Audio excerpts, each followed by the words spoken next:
Oh, got it. Hi everybody, my name is Lauren Makienko and I'm the Director of Education here at Buffalo Audubon. We are at Beaver Meadow Audubon Center right now, and this video is to introduce you to insect sweeping and looking for insects and pollinators in our meadow here at Beaver Meadow. We have kits available for families to rent and do their own nature explorations. Each kit will be themed weekly throughout the summer, and our first week is insects and pollinators. Your group will receive nets like these to use for sweeping for bugs, and you'll also get this handy backpack that has all the materials you need to do the activity with you. You'll have some field guides in your pocket, and inside we have all of our equipment to use.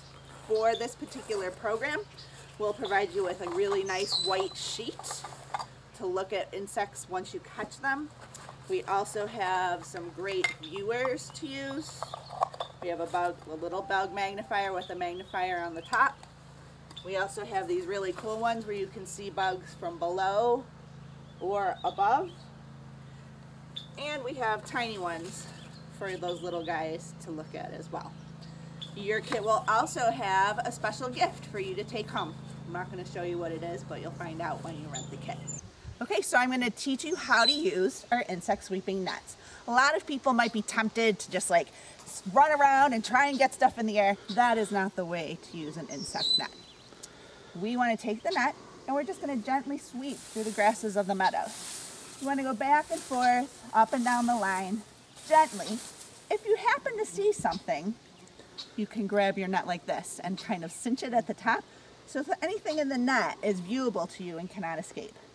I am lucky enough to already have caught something just with those few sweeps.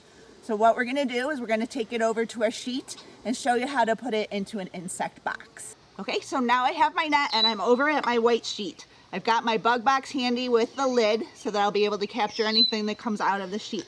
There are two ways to do this. One of the ways is to take your sheet and you take your net and gently empty it out onto the sheet.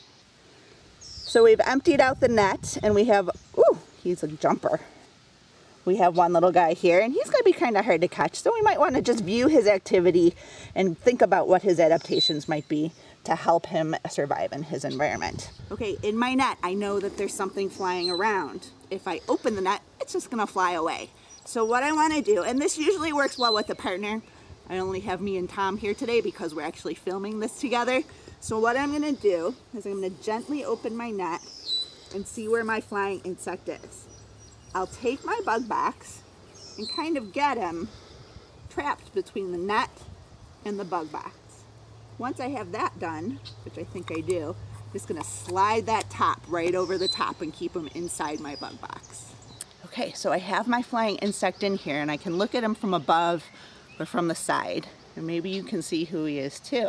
He's got a long, skinny body, awesome color. So what you want to do is ask yourself some questions. What do I notice about this insect? Well, it's very thin. It's a skinny body. It's got some blue on the end of its tail, its head, and its thorax, which is the middle part, the abdomen part, or the middle part of its body, not the abdomen, which is the lower part, is greenish. It's got some wings. When it rests, the wings are kind of together on its back. And those kind of questions will help us hone in. It looks like a dragonfly, but I don't think it is a dragonfly. It's much smaller.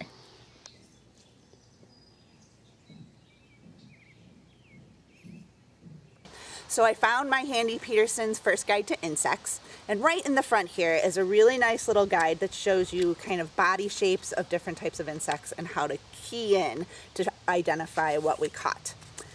In looking at this, number 1 is what I caught. It's amazing that it's number 1, but I believe we have a damselfly here. Like I said, it kind of looks like a dragonfly.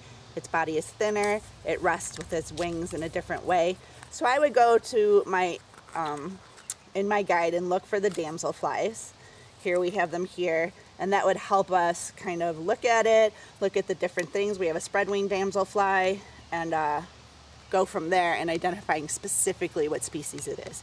There are billions of insects in the world, and it's very difficult sometimes to cue it in exactly what it is, but if you know the colors, if you know the shape, you can always do more research by taking a photo of your insect and really spending some time trying to identify what you caught. So one of the things I wanted to mention is that insects can be very fragile. It might be our instinct to just swat them away, right? But during this program, we want you to have a respect for all the things that live here at Beaver Meadow. And the insects are an important part of the ecosystem and the food chain. So when we let go of our insects, if they are in bug boxes, we don't want them frying inside the boxes for very long. A couple minutes at most is all you need. And then you're just gonna lift the lid and let them fly away. Catch something bigger like a dragonfly and you want to take it out. It might not fit in one of the containers we have, and you might want to have to hold it in your hand. So the safe way to hold something big like a dragonfly is to actually hold it by the wings so you can look at its body. I'm going to show how to do that now. You want to kind of trap it down in the bottom of your net, and you can see, you might be able to see I have him down there. And you want to go in with your hand and you want to try to just pin their wings back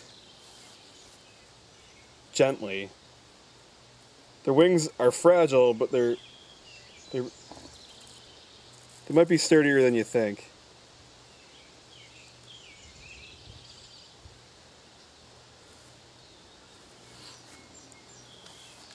And there we go, we've got it out. We can get a nice close-up look at it. Those compound eyes. The tail, I called it a he, but it's actually a female because it doesn't have the hook at the end of its abdomen, the little grabber claw. And when you're done, and you want to let them go, a fun thing to do is to just